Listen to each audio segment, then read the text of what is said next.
मित्रांनो, नमस्कार. मित्रांनो, या यूट्यूब चॅनलमध्ये आपले सर्वांचे मनपूर्वक स्वागत. मित्रांनो, आपण यशाची पहिली पायरी कशाला मानतो? मित्रांनो, जेव्हाही आपण विचार करतो आणि आपल्याकडून चूक घडून येते, तर आपण असं म्हणत असतो की चुकतच आपण शिकत असतो. चूक होणे म्हणजेच ही यशाची पहिली पायरी आहे, असे बरेचदा आपण समजत असतो. म्हणजे चुकीवर आपण जास्तीत जास्त बोट ठेवतो, चुकीवरच आपण जास्तीत जास्त वेळा लक्ष देतो. म्हणून चुकाच ह्या लक्ष केंद्रित होतात. पण मित्रांनो, जेव्हा आपण असे म्हणत असतो की चूक ही यशाची पहिली पायरी आहे, तर असे बिलकुलच नाही. मग यशाची पहिली पायरी काय आहे? तर चूक सुधारणे.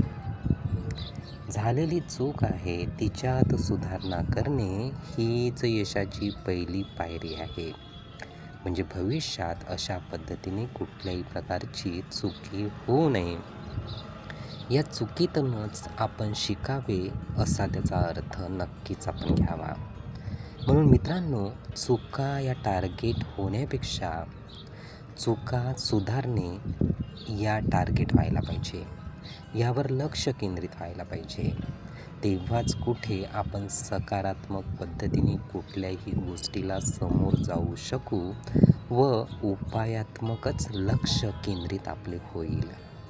प्रत्येक गोष्टीचा उपाय आपल्याकडे असेल आणि आपण खूप चांगल्या पद्धतीने ताणमुक्तरित्या त्याला समोर जाऊ शकू. मित्रांनो, नक्कीच लक्षात आले असेल. हे विचार, ही माहिती नीटपणे ऐकून घेण्यासाठी आणि आपला अमूल्य वेळ देण्यासाठी आपले खूप खूप धन्यवाद. आपले जीवन खूप सुखी, सुंदर, आनंदी होण्यासाठी आपल्याला भरभरून खूप खूप शुभेच्छा.